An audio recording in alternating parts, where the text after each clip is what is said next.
السلام عليكم ورحمة الله. Wa alaikum assalam wa rahmatullahi wa barakatuh. Can you guys hear me?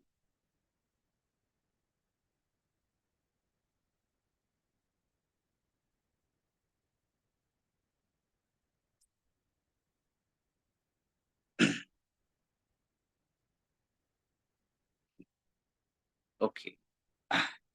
Assalamu alaikum wa rahmatullahi wa barakatuh. Alhamdulillah wassalatu wassalam ala rasulillah wa ala ali ashabin ajma'in amma ba'd. Rabbi shrah li sadri wa yassir li amri wahlul 'uqdatan min lisani yafqahu qawli. Welcome all to the Mentorsa Talab Al Ilm special session. Alhamdulillah, we all have witnessed the launch of the web and portal last week. Alhamdulillah. And this special session we have arranged for our beloved audience by considering and appreciating your keenness towards seeking help. Each one of us has come from a different lifestyle, different environment, and different family backgrounds.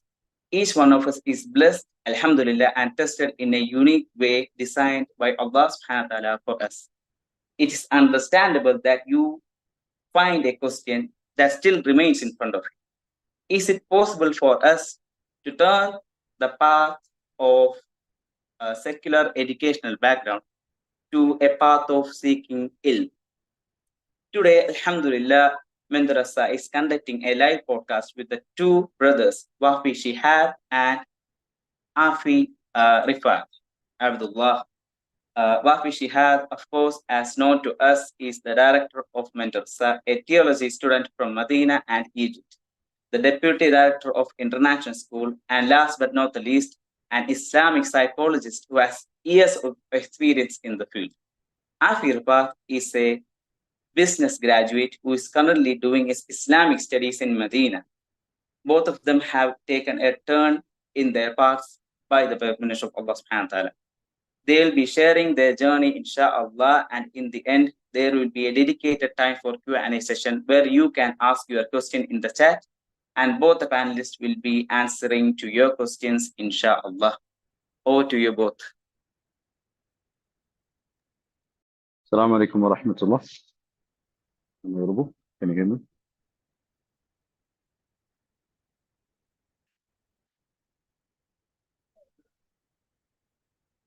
بسم الله الرحمن الرحيم. الحمد لله خالق الوجود من العدم وجعل النور من الظلم ومخرج الصبر من الألم وملقى التوبة على الندم ونشكره على المصائب كما نشكره على النعم والصلاة والسلام على رسوله الأمين وعلى آله وأصحابه أجمعين أما بعد. رب اشرح لي صدري ويسر لي أمري واحلل عقدة من لساني يفقهوا قولي. الحمد لله ثم الحمد لله. Today is actually a very, very sad day for me, subhanAllah.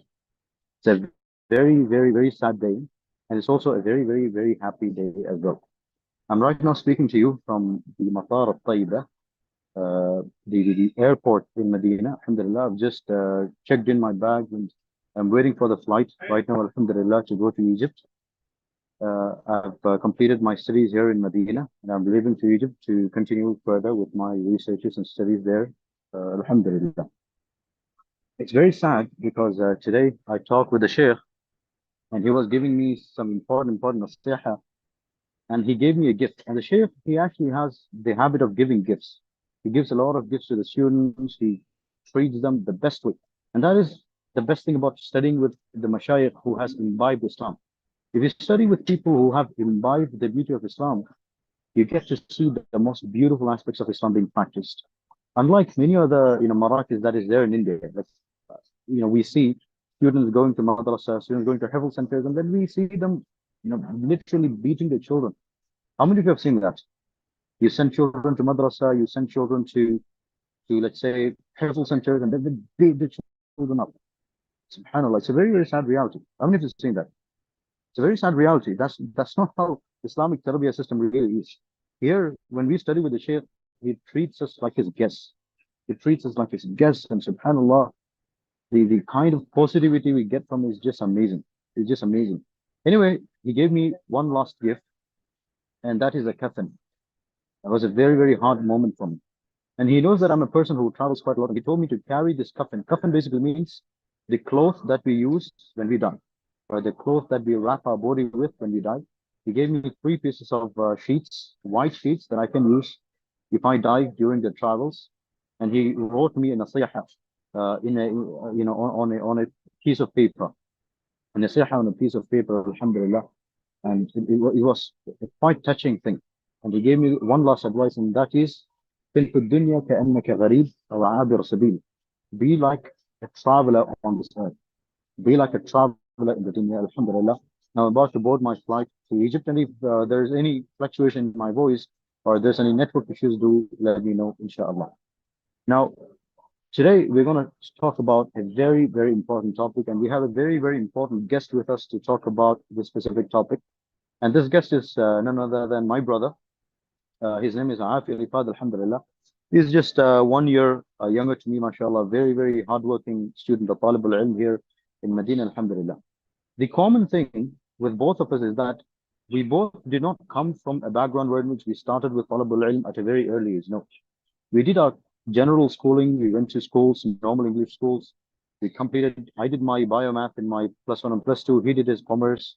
Then I did my 3 years in graduation psychology. I did other diplomas, and I went ahead with my secular studies. And he as well, he went ahead by studying commerce. Now that's a very secular background. And then we started to do Talab Al Ilm. So the challenges we have to face with regards to it is quite different. The journey was also very beautiful. It was very, very transformative. And today we are here to basically have an informal conversation so that we can have a lot more insights on the topic. So it'll be in a very informal manner, inshallah. I'll be conversing with my brother here. Afi, can you hear me? Can you turn on your camera? Yeah, I can hear you. Khair, inshallah. I'll not be turning on my camera here because I'm in the airport. I don't want to get strange looks from the security. So khair, inshallah. Can everyone see Afi? Can everyone see Afi? خير كيف الحال يا عافي how are you doing الحمد لله بخير كيف أنت الحمد لله الحمد لله how is the weather there is it raining It's good actually. I came from a marriage function. الحمد لله خير خير. What's the time there right now? I think it's 8 o'clock, right? 8 o'clock, yeah. خير خير طيب inshallah. Let's begin. Can you introduce yourself? Just give us a background information about who you are. الحمد لله والصلاة والسلام على رسول الله وعلى آله وصحبه أجمعين أما بعد الله عباد الله. First of all, I'd like to thank the Mentorsa organization for inviting me for this podcast. جزاكم الله خير وبارك الله فيكم. I'm currently studying in Medina. As you all know, the Ma'had of Masjid al-Nabawi. I have been studying here for a year. I finished my bachelor's from Kerala, from a government college.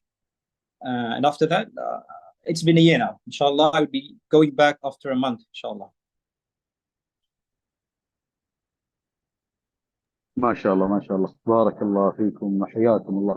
So you joined Masjid Nabawi right after your secular studies, right? Can you give us a few information about your secular studies? What were you doing, and how was your college life back in Kerala?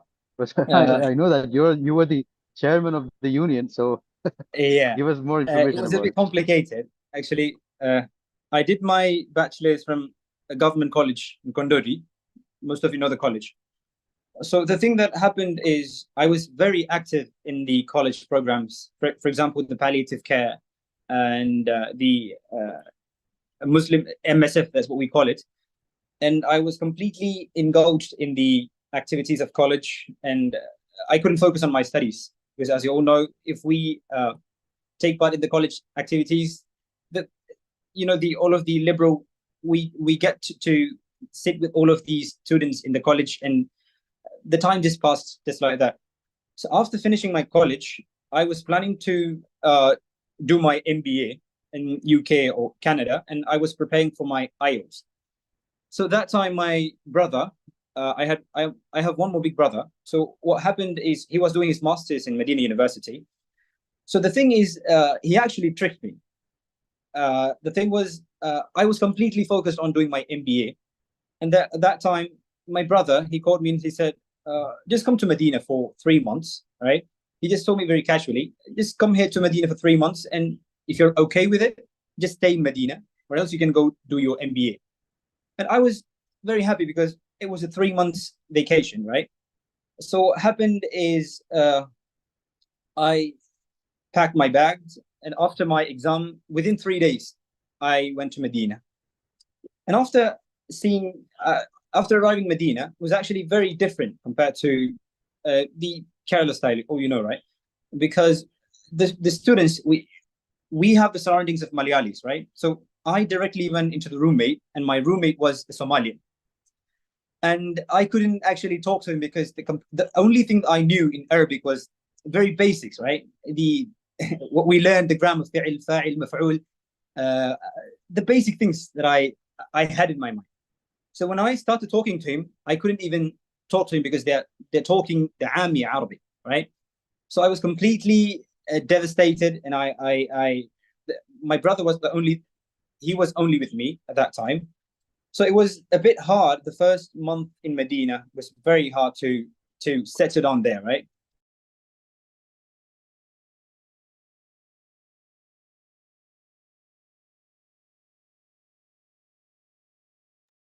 Hello? Are you there? Can everyone hear him?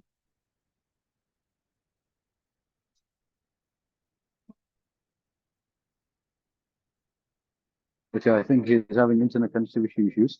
So I'll just continue from here, inshallah. So you see, he studied in a secular college, just like me. He studied in a government college. He studied in the commerce department, and I also studied in Calicut in Farouk College. Let's just have a small statistical analysis here. All right, how many of you are right now doing your secular studies? Type down your field in the chat. If you're studying biology, physics, mathematics, commerce, psychology, sociology, whatever it is, type it in the chat. We're having a MSc psychology, we're having psychology, mathematics, MBA, medicine, for you, computer science, MBBS, commerce, psychology, English, computer science, engineering. Okay. Now, let me ask you this. Are you guys studying in an Islamic college or a secular college? If you're studying in an Islamic college, type I in the chat. If you're studying in a secular college, type S in the chat. So most of us, I, Afi, we both studied in a secular college.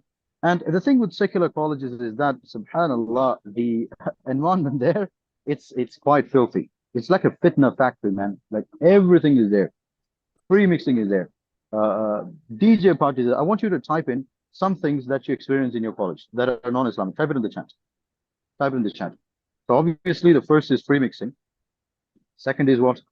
College parties. I'm sure college parties. Drugs, alcohol. Then programs with music and parties. All right. So that's the general situation. That's the general situation in college. And it basically affects us. It basically affects us quite a lot. So the more we engage, the more it affects us. So I was a person, when I was in college, I used to be extremely active in academic and non-academic programs. I used to be very active, but I used to stay away from the fitna, activities. Like if there are parties, if there's DJ music, if there is, let's say, pre-mixing, I would stay away from it, alhamdulillah, and I would engage in other things as well. Similar to me, Afi as well. He used to be the college union chairman, alhamdulillah. And he was also very active. He was also very active in the college. But what happens is it will affect us. It will affect us in some way or the other. That's why we need to choose good companions. And that's why we need to have a good surrounding, right? Now, what I'm trying to say is, he told that we tricked him to coming. Hello? Let me cover one more thing. Let me cover. Can you hear me? Hello? Can you hear me? Hello? Yeah. All right. I'll just cover one more point, inshallah. That is, we tricked you to coming. So the thing is, that's a funny story as well. Me and my big brother, Hadi Rashad, we were talking about, our little brother, Arfiri Fadi, studying in like this college, we got to get him out. Right? So the fitna factory there, like it's very, very well understood, right?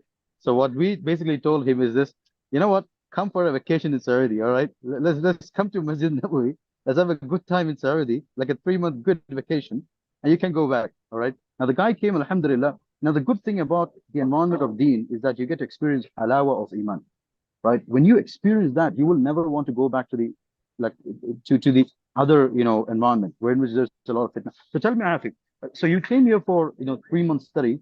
What made you stay here, and what made you continue your Talab Al Ilm? the thing about being chairman, first of all, I had to conduct all of these programs that you just mentioned. We had Onam programs, all of these.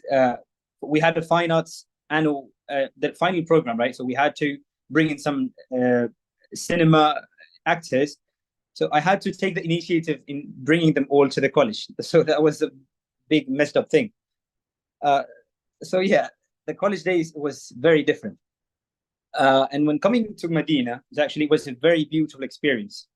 I came here to Medina. The first 1 to 2 weeks, I started learning the Quran. I joined the halaqat. Actually, if you visit the Masjid al-Nabawi, the people might know, the people who came to Umrah, they might have visited the Masjid al-Nabawi, right? So we can see students after 5 o'clock, right? After Fajr prayer, you can see students from a lot of students sitting in halaqat in circles, and they sit in the halaqat and mutun. The mutun is that we study dua, right? So the students, they start studying Quran, and after that they go on and study mutun and other stuff, which is under best shuyukh inside Masjid al-Nabawi. And that's the thing. After Fajr, you can see the halaqat, and after that you have ma'had and kulliyah, which start from 7:30 to the Dhuhr time, right? So it's a very amazing experience that it was really a change for me, actually, because I came from a very different background. I studied commerce, and here I'm sitting in Masjid al-Nabawi studying seeking knowledge. It was a very different experience, actually. Yeah. Subhanallah, barakallah feekum, hayakum Allah. So studying in Masjid al-Nabawi, like, it's one of the greatest blessings. It's one of the greatest blessings. There's a hadith of the Prophet Muhammad sallallahu alayhi wasallam, where he says that a person who teaches or learns in Masjid al-Nabawi is like a mujahid fi sabilillah. And that's a very, very powerful hadith. Now, before we get into the other aspects of studying in Masjid al-Nabawi, I just want to ask you, what made you continue doing Talab Al Ilm? Like, you could have just stopped all of it. You could have returned back to your secular studies. So what made you go ahead with Talab Al Ilm? Tell us about the al-ahmiyat of Talab Al Ilm. What is the importance of seeking knowledge? It's actually verses that touched me. In Surah Maryam, you can actually see the ayah, وَكُلُّهُمْ آتِيهِ يَوْمَ الْقِيَامَةِ فَرْدًا. Right? We are going to meet Allah subhanahu wa ta'ala alone. Not our friends, not our mother, not our father. Nobody will be here with you to meeting Allah subhanahu wa ta'ala. So I thought of myself, and I started thinking, right? And if I die right now, what is my current state? Is Allah subhanahu wa ta'ala, is he going to be pleased with me? So things got into my mind. So I started thinking, and then after I planned to sit in Masjid al-Nabawi and because I finished my Quran 10 juz from Kerala. I studied in an institute in Tanul, right? And after that, I had a plan. I had always a plan of finishing the Quran. So in Medina, that was the best opportunity that I had to study Quran and study Arabic language. And all of these, you have all of these opportunities in studying inside in Masjid al-Nabawi. So yeah, and one more thing is, studying in Masjid al-Nabawi, you could actually get to sit in the dars of one of the famous shuyukh in all of the world. Actually, you might have heard of the Sheikh Abdul Razak al-Badr, Sheikh Abdul Salam Shuwai'id, Sheikh Sulaiman al-Ruhaili. All of them have their personal dars inside Masjid al-Nabawi. Right, so attending that and seeking knowledge directly from the Shaykh is a very different experience. So I started sitting in these dars, and it got me very. I thought of moving away from MBA and just started to seek knowledge. That's what happened. Subhanallah, barakallah feekum. I'll also share my aspect of the journey as well here. I also come from the secular sciences background. But when one starts with Talab Al Ilm, I directly went to Egypt, and then I came here to Medina, alhamdulillah. Now, with regards to studying in Egypt and Medina, subhanallah, if one gets to understand the halawa, the beauty of seeking knowledge, subhanallah, it's very, very addictive. It's very, very addictive. The more you connect with Allah subhanahu wa ta'ala, the more your heart rejuvenates with Islam, with Islamic iman and ikhlas and ihsan, the more you get attracted to this. And this is actually the best thing that one can do with their life. Like, we can collect a lot of certificates. We can take bachelors and masters and PGs and diplomas and PhDs and postdocs and everything. Well, let me ask you, my dear brothers and sisters, do you think all these certificates are going to be worth it in the akhirah? When Allah subhanahu wa ta'ala asks you about it, what have you done with your life? Do you think giving him or showing him the certificates of MBBS and engineering is going to work out in the akhirah? you think it's going to work out? Absolutely not. The only certificates that's going to work out in the akhirah is the certificate you gain through talab al-ilm, academically speaking. Now, obviously, certificates are not very important talab al-ilm, but regardless, what I'm trying to say is, the more you engage in seeking knowledge of Islam, what happens is your daraja in akhirah actually increases, subhanAllah. Okay, so he came to Medina, alhamdulillah, he saw talab al-ilm, he understood the halawa of talab al-ilm, and he continued with that. Me as well, I went to Egypt. My plan was to study 1 year or 2 years and then, get back to normal, secular studies, to continue with my PhDs and other subjects that I wanted to cover, because I also wanted to study sociology, anthropology, and philosophy. These are areas that I really like, the aspects of social sciences. So that as well, I got to actually do that as well, very parallelly. We'll talk about techniques to do that, inshallah. But before that, Afi, One more thing that I'd like to add is, Go ahead. You told about the students who study Islam, who come from Islamic background, and they come and stay in Masjid Nabi. But it's very different, because in my class, actually, the students were from Uzbekistan, many from the West, from UK. And the thing that I found strange is that these students, they were the graduates of MBA, somewhere the engineering field, somewhere medical, somewhere business. Actually, majority of the students that in my class, in Ma'had, the first phase of Ma'had, were the students who didn't even learn Arabic. So that was very strange for me, because in Kerala, it was like the students from Arabic college, they only go to their masters and do their PhD. But when I came to Masjid Nabawi, the students, they were from other backgrounds, like us, the commerce or the engineering field. So it was a very strange experience for me.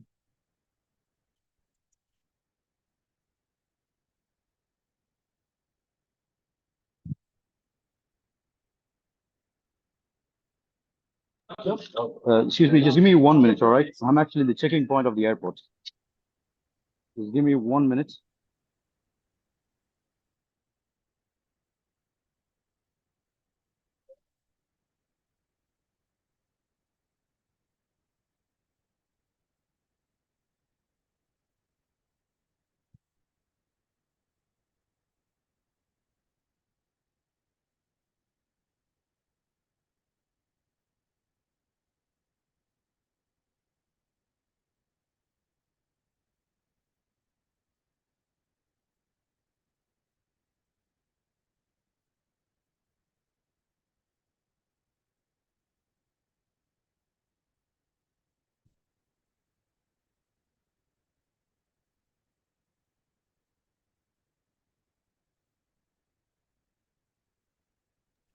Okay, can you guys hear me? Am I audible? Can you hear me? Yes. So one observation that Afi made is actually very correct. And that's also something that I saw in Egypt, right? We think that a lot of students who study in Masjid Nabawi, a lot of students who travel to جامعة الأزهر أو الجامعة الإسلامية في المدينة أو يعني جامعة أم القرى in Makkah, we think that they're all students who started doing talab al-ilm from an early age. But what we see is a lot of the students, they started out with their secular studies, with their general studies, right? And that's the reality, right? So we don't need to feel that because we have taken engineering or because we have taken a medical science study, it doesn't necessarily mean that our door for talab al-ilm is basically closed, right? When I was in Egypt as well, there were a lot of brothers who did their degree in sociology, a lot of brothers who did their degree in engineering, in English, in a lot of these different subjects, who came to Egypt to study in Jamiat al-Azhar to basically do talab al-ilm.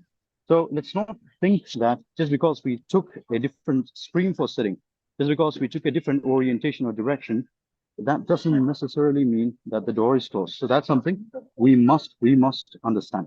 We must understand. All right, now we'll get into the Q&A very soon, inshallah. But before that, one last question to Afi. What is your advice with regards to that you want to give to the students who want to pursue talab al-ilm after their secular studies? Right. So the thing that I would suggest is that the studies here is completely different. For example, there might be students who are studying in Arabic college, but from my experience, I would say that instead of studying in this, just think about it. If you're a person who finished your higher secondary education, +1 and +2, right? After that, it would be the best option for you to come directly into Masjid al-Nabawi, because the thing that we study here and we study in the Arabic college is very different. Because the main perspective, the main thing that we study in Arabic college is that we have to catch the language, right? So think about it. If you're a person who finished your degree as well as your master's from Arabic college or any of these institutions in India, and after coming out, after you're a graduate of these, do you think that you can speak fluent Arabic? I think that probably not, right? Majority of the students, because in my class, there is a student who finished his master's, right? He finished his master's and he came into Masjid al-Nabawi in the first phase of Ma'had, and he cannot even speak Arabic. He can write Arabic, but he cannot speak Arabic. But the change that I see here is that the students studying in Ma'had for 1 to 2 years, right? After 2 years, they start speaking Arabic completely fluently.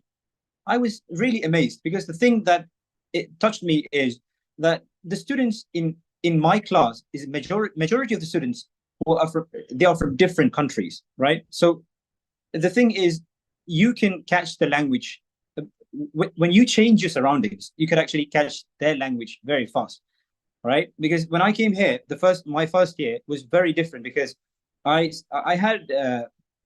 talked Malayalam and I talked English, right? So when I came here, I stayed with a roommate. He was from Somalia.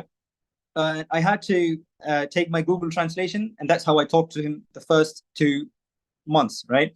And after that, every day I would talk to him, because every routine, right? We have to cook together. We have to do everything together, right? Go to the class together. So I started to speak to him in a very everyday aspect, right? So what happened is I started to get that language, right? So I thought that it was me only that I get to take this language like this. So in my class, it's actually very different, because everyone after 1 year, they got to speak Arabic very fluently. So I was really amazed, because the things that we study in the book is Fusha Arabic, right? But when we come to the Amiya Arabic, right, it's very different. Because, for example, when we say, what is that, right? The Fusha Arabic is ma hada, right? But when we say in Amiya, we say ish hada, right? For example, what do you want? Mada turid? We say ish tabagha. It's very different. So studying here, instead of studying this Arabic college or any other institution in India, if you study here in Masjid al-Nabawi for 2 years, your Arabic would be very fluent. I could guarantee you that. Yeah, that's it. SubhanAllah, that's actually quite interesting point. It's actually quite interesting point. So the biggest advantage of basically doing Talab Al Ilm from outside is basically gaining language efficiency. It is gaining language efficiency. And I do specifically remember as well, when I went to Egypt to basically continue with my Talab Al Ilm, that's also the first thing that I noticed. The Fusha is quite different from the Ami Arabic. For example, in the Fusha Arabic, we like to ask, how are you? We say, كيف الحال, right? But in the Egyptian Arabic, they say, زيك يا باشا, عامل, right? So that's quite different. These are two different words. That was quite astonishing to basically observe that. Subhanallah.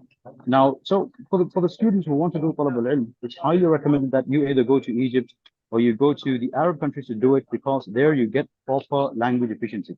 That's very, very important. All right, now let's get to the challenges, the aspect of challenges. So, Afi, tell me about the challenges you faced while going for Talab Al Ilm. Do you have any challenges from the family, expectations from family, because you were in a professional field, right? You were doing your commerce.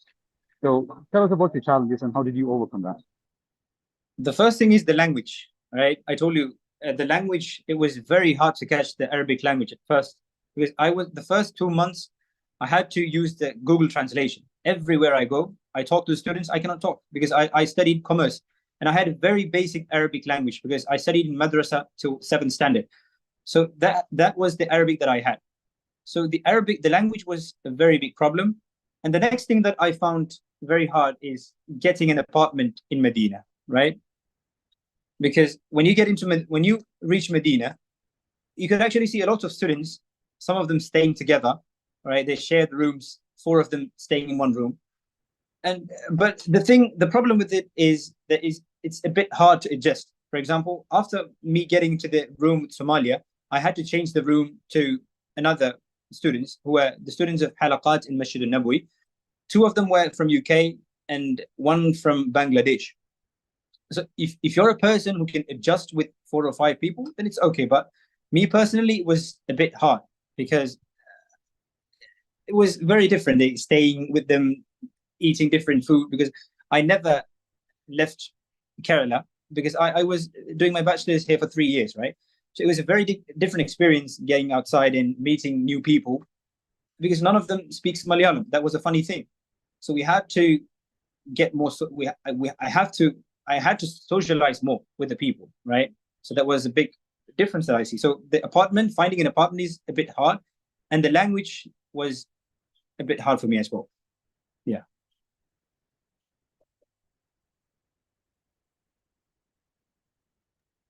SubhanAllah, barakallah feekum, hayakum Allah. When we start seeking talab al-ilm, Allah subhanahu wa ta'ala, since it's a huge ni'mah from Allah subhanahu wa ta'ala, He puts certain challenges in front of us so that He can test us. So for a lot of people who start talab al-ilm, right after the secular education, the biggest challenge is actually going to be your family, right? Just convincing your family. We'll talk about the different aspects of it, inshallah, because that is a very, very important topic that definitely needs to be covered. For me personally, I'll just share my personal aspect as well, and then we will directly get into the Q&A, inshallah. With regards to me, I was on a field in which I was, alhamdulillah, professionally established. I was working as a journalist. I was working as a language instructor. I was earning quite a good sum of money, alhamdulillah. So for me, going for talab al-ilm was basically like cutting all this off, cutting my professional works off, cutting my journalistic works off, cutting my financial income off. So that takes a lot of tawakkul. It'll really test you. It'll really test you. Not only will your family ask you, but your nafs that is deep inside you, that is also going to ask you about what you're going to do, right? So that'll definitely test your tawakkul, inshallah. But if you overcome that, the halawa that you will get to experience it is going to be huge. The iman, the ilm that you get from it is going to be quite huge. It's going to be a turning point in life, inshallah. So jazakallah khairan afi, barakallah feekum for giving us such wonderful insight, inshallah. Let's head on to the Q&A right now. So if you have any questions, you can type it directly in the chat and we'll cover them one by one, inshallah.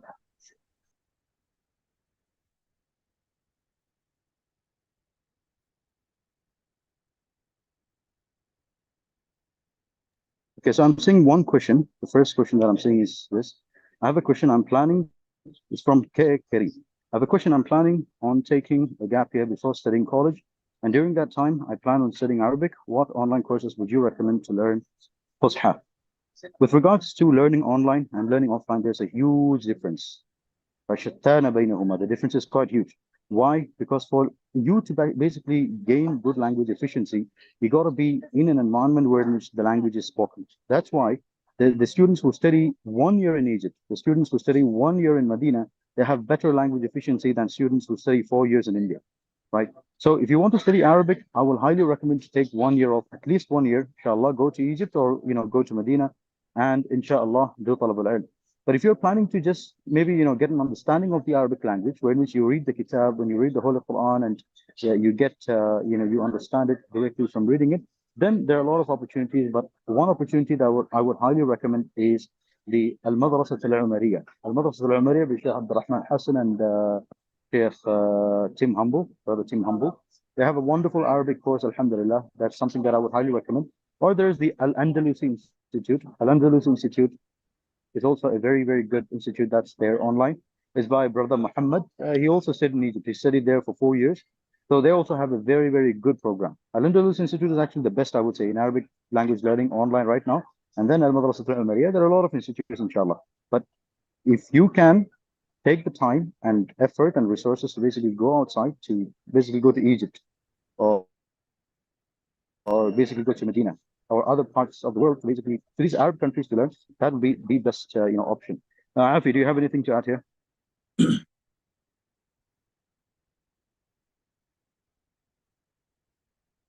Yeah, all right. I saw your question right now. So I would recommend, instead of studying online, the best thing you could do is study there in Masjid al-Nabawi offline, because that could be more effective, because that's the best way that you could actually catch a language more better. Because I told you already, the students who study with you, you have to interact with them. So that's how you could actually get your language into another level, right? So it's better that you could actually come here in Masjid al-Nabawi and study offline. Yeah, that's it. Jazakallah khairan. Okay, the next question that I'm seeing here is this. How can we manage finance while we study there? Can we work part-time while studying? So this is like a very common question, right? Especially for the male students, like who just finish their, secular studies, like they finish their bachelor's and then they're expected to work, right? They're expected to be like individuals who are earning, right? Earning individuals in the family, contributing to the family, right? Supporting themselves, right? So it cannot be expected of individuals who are above 20, let's say, to basically go for Talab Al Ilm while completely depending on the family. So how can we manage the finances? That's a very, very good question. With regards to me, what I did was, Alhamdulillah, the studies that I did in Egypt, studies that I did in Medina, I did not depend on my family. I did it myself, Alhamdulillah. I was working part-time.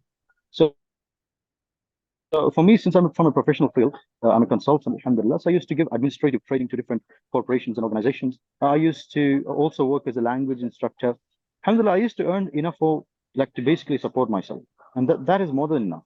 That is more than enough. If my aim was to basically get money, then I wouldn't be needing to go to Egypt, right? I would have just continued with my professional studies. So what I would advise is this: try to look for job opportunities that do not take a lot of your time, but you can make an income in which you can sustain yourself. That's enough. You don't need to live a luxurious life. A Talab Al Ilm, when he's doing Talab Al Ilm, he should not be living a luxurious life. He should be living a very minimal life. And when I went to Egypt, obviously, sometimes you will have to go through poverty. Sometimes it's going to be very, very hard to sustain yourself. All that, it is part and parcel of the experience. It is part and parcel of the experience. With regards to the finances, tawakkul ala Allah. Tawakkul is very, very important. And at the same time, tawakkul, you should actually take asbab as well. You should take routes to basically acquire money. But the best possibility is looking for online opportunities. Looking for online opportunities. The second advice I would give you is go to countries that are very cheap. For example, if you go to Egypt, Egypt is actually quite cheap, right? Egypt is actually a country which is also going through a lot of economic crisis right now. So due to that, if we do currency conversion, if we convert Indian rupee to Egyptian pounds, then we actually get a good sum of money to basically live there, right? Imagine you take, you need 20,000 rupees to basically live a month in India. If that's the amount of money you require to live in India and you convert that to Egypt, that is more than enough for you to basically live there. That is more than enough for you to basically live there. So Egypt is a very, very cheap place to start. Of course, there are expensive options in Egypt as well, but if you're looking for, a very, maybe, an average place to stay, you can get accommodation in Hayla Ashar, which is a very cheap place to basically find accommodation. And also you can find Marrakech, the places, centers to study, which are also very, very cheap. So if you're having, let's say, if you can make 10,000 rupees or 15,000 rupees per month, that is more than enough for you to support yourself, inshallah. In Mentorsa, one of our plans is this.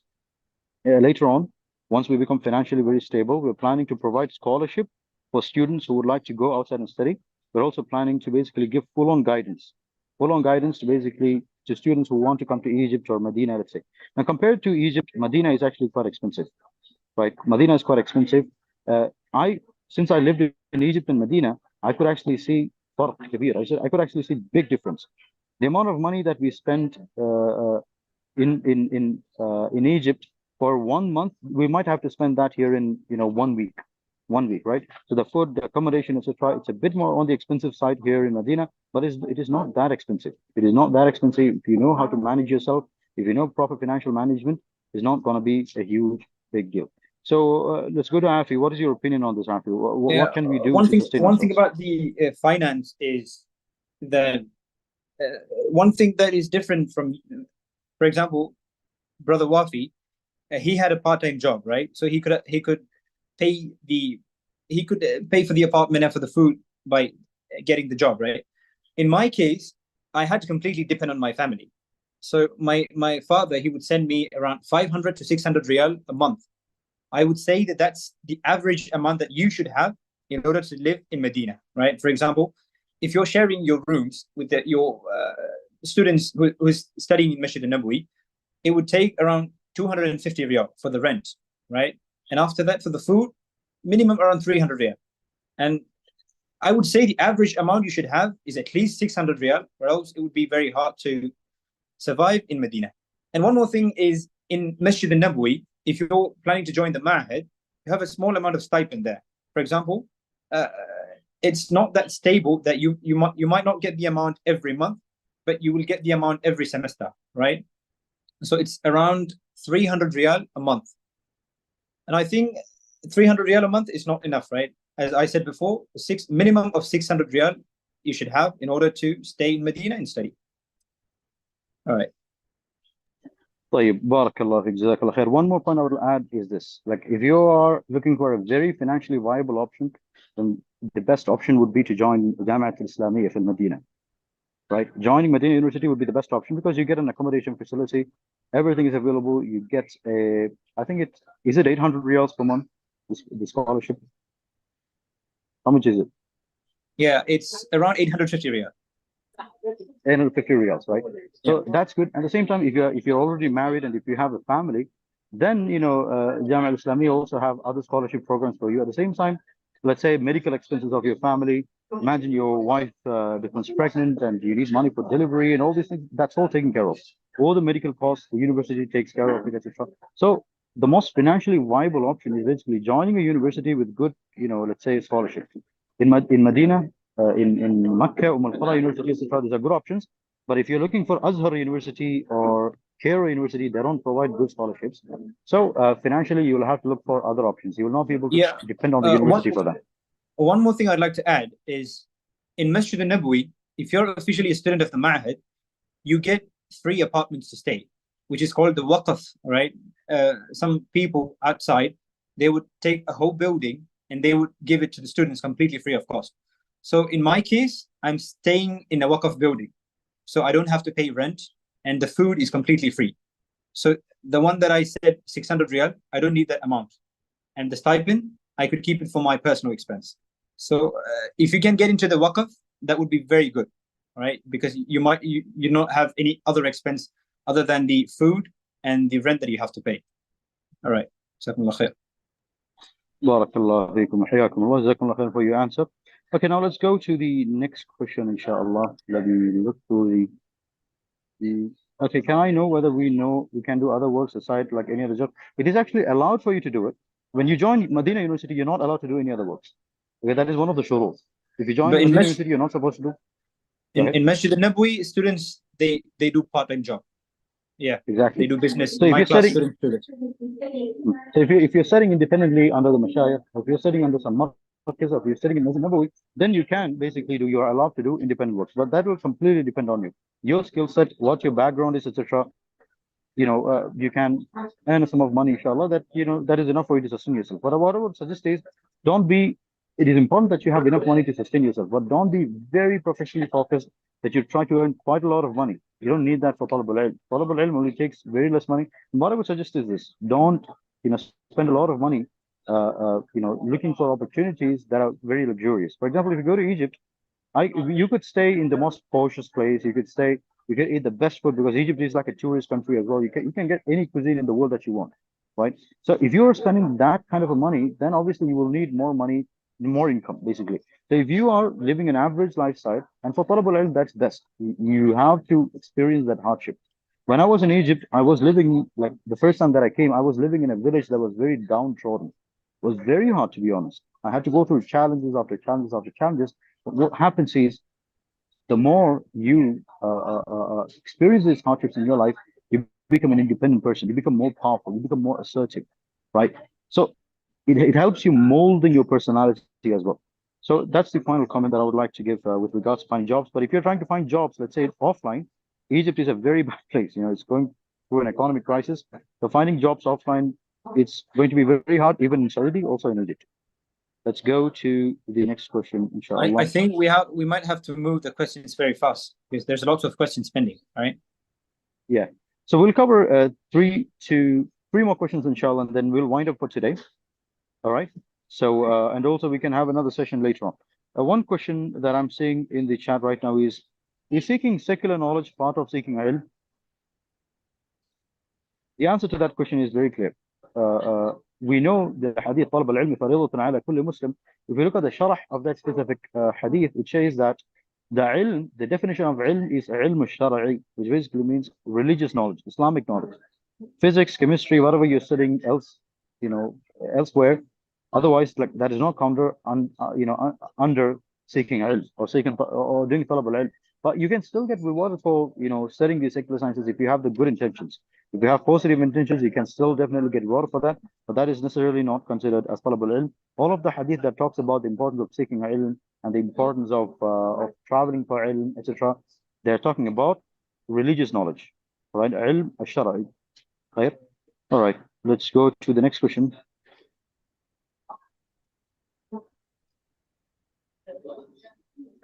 Okay. Afi can take care of this question, inshallah, because right now I'm going to the the next boarding place question of the is, flight. do we need to hifz Quran at least 5 juz as stated in the site as prerequisite? Yeah. In case of, if you're planning to join the bachelor's, which is the kulliyah in Masjid al-Nabwi, you have to have 15 juz. You have to memorize 15 juz. That's a basic.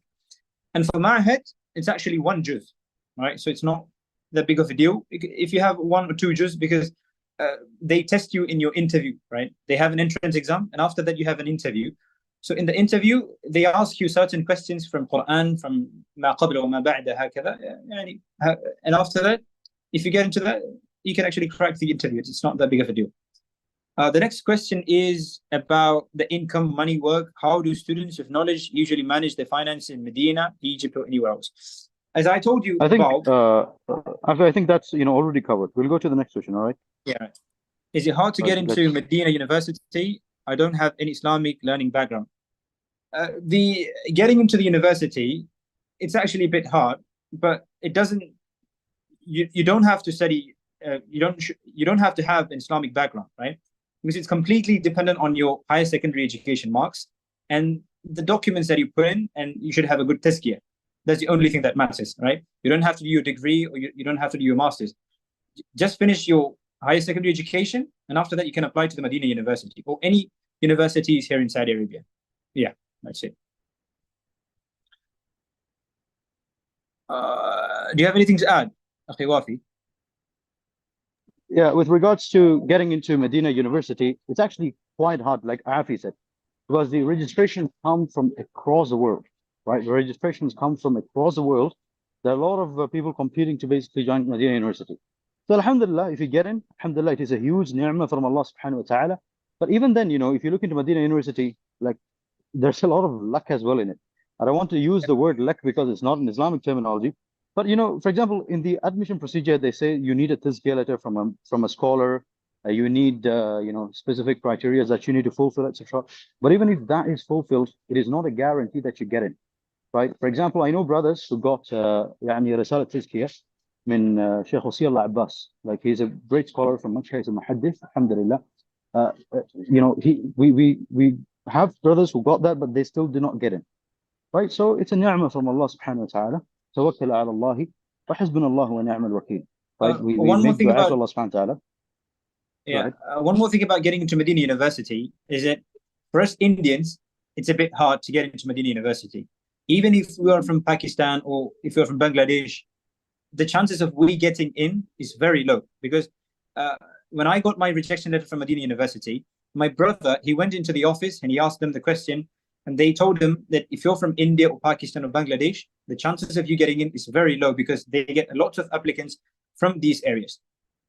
Rather, if you're from the West, if you're from UK or you're from America, if you apply from there, the chances of getting in is very high. Because there was a guy in my halaqah, he was from Florida, and he and his friend, two of them applied from Florida, both of them got in. So it's the thing. If you're from a country, a large country, they get lots of applicants, so the chances of you getting in is very low. That's the thing. So, barakallah fiqh. Barakallah fiqh, jazakallah khair. Okay, so the next question that I see here is how to join the halaqah of Masjid Nabawi. More information on this, it's provided on the website, alhamdulillah. And also, there's a video that's been made on this very specific topic about what halaqah you can join.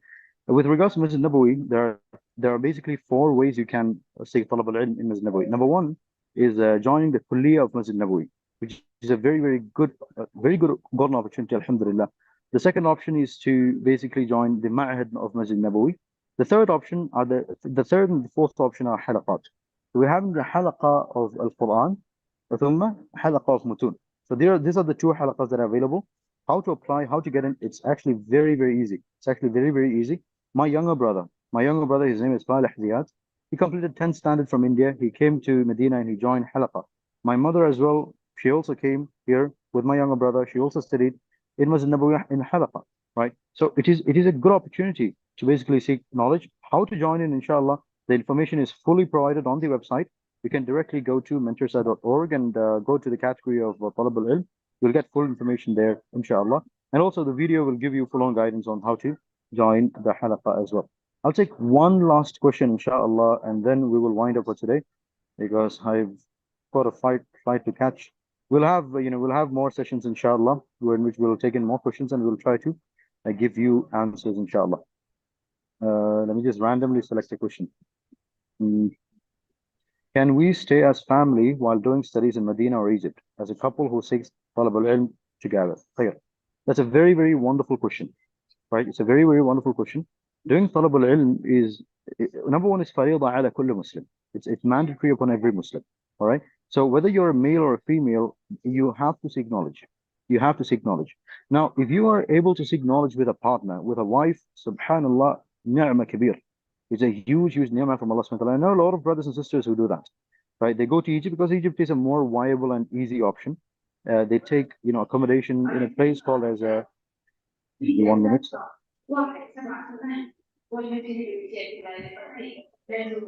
Okay, that's not my fault. I was just making sure. Okay, so what I was trying to say is this. If you can seek knowledge together, alhamdulillah. For the brothers who go to Egypt, especially, Egypt is actually a tourist country, so there might be fitna as well, unlike Medina. Medina, alhamdulillah, wallahi, ni'ma kabir, right? There is no tabarruj. You go outside, you won't see, you will see women completely covered up, alhamdulillah. The environment is very religious. But in Egypt, that may not be the case because Egypt is also a tourist country. So people from across the world come to Egypt. So if you're going to Egypt, I will highly advise the brothers to basically get married. Get married, inshallah. Get married, and Egypt is also very cheap as well, so you can seek knowledge with your wife as well. So the marakis that are there in Egypt, they also provide education for the sisters. So you can study in the same marakis in the brother section, and your wife can study in the sister section. So that is a highly, highly recommended option. If you can take that, highly recommend, inshallah. Getting married early, it is highly advised. Doing Talab Al Ilm together, it is going to be a huge ni'mah. When you build a household that are built upon ilm and knowledge and iman and ikhlas, marriage life is also going to be much, much better. So that's the final advice that I would give you. That was the last question. Now, I know you guys have a lot of questions, inshallah. We'll cover that in the upcoming sessions. We'll have the Talab Al Ilm series. Brother Afi also, inshallah, he will be engaging with you more. And there are a lot of students here from Medina and Egypt. Right now, I'm going to Egypt, inshallah. And in Egypt, we'll get brothers who are studying in Jamiat Al-Azhar or Jamiat Al-Qahira, fi Dar Al-Ulum. Or other universities across the world, and we will engage with them and we'll cover more topics as well, inshallah. With that, we would like to conclude, inshallah. Any concluding points, Afi? Yeah, I saw one more question. I'll take the final question, right? What was it? I missed it. Yeah, the thing about visa, the question that I saw is, would you please suggest which visa can we go to Medina if we go on a business visa? The thing about Masjid al-Nabawi, studying Masjid al-Nabawi, is that for the past year, even if you had a visiting visa, a one-year visa, or a business visa, you could actually enter the Ma'had or the Kulliyah.